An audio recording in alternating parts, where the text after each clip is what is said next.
Can you even see me still? Yeah, I can see you. We can see you. Okay. I'm recording you now. Can you get the script up? Yeah, it's funny. No. Oh, wait. There. Oh, that's so weird. I found it. It was just off the screen, I guess. Hold on. There it is. Can you still see me? Yep. Everything's cool. Okay. So we're just to introduce. So I cannot see you, but.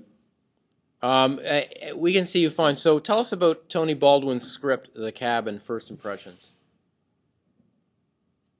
One of the things I noticed that was very in common between the two scripts is they both have a certain amount of referential kind of humor, where they're both kind of playing off of people's knowledge of whether it be movies or video games or whatever. So definitely, the cool thing is both of these scripts have a little bit that I say would probably speak to me or a young demographic.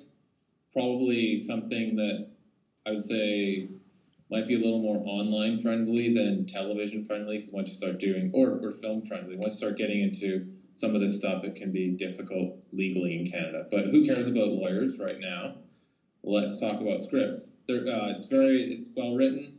I think there's a fun play between the two characters, Maximus and Shannon. I like that there's a nice opportunity to have some back and forth, and then there's a neat little twist at the end. So that would be my kind of off the cuff. Here's what's there that I like. Okay. Any deficiencies in the script? If you're gonna rewrite it, ask the writer to rewrite it. What do you want? I would say, let me just kind of quickly have a look here again. I found that, again, while I kind of like referential humor, I would worry that sometimes people might not get all the jokes, right?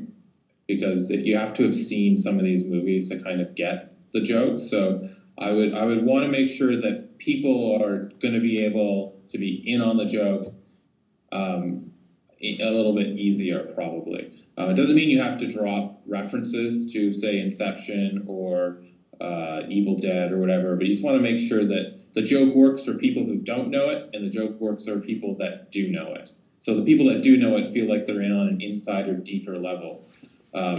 Interestingly enough, the movie that we just premiered has a lot of that. There's a lot of kind of hoax and I would say homages to sort of horror kind of cultural things. So it's a challenging thing to do. It can be done, but I would say you probably want to go through and make sure you get that stuff right.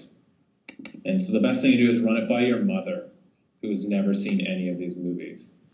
Apparently, none of these students have mothers, David. Really? That's sad. I know. It was one of the requirements of the program was to be parentless. Yeah, we're looking for orphans people for the business. And by the way, with all due respect to the real orphans in the class, I apologize. These workshops are much looser than a normal class. We can do all sorts of things. David, all right. Yes. My only comment to these guys was I wanted a little bit more conflict between the two characters. I wanted the girl to be, I wanted her to, come out instead of just showing the dress, maybe want a little bit of action from the guy.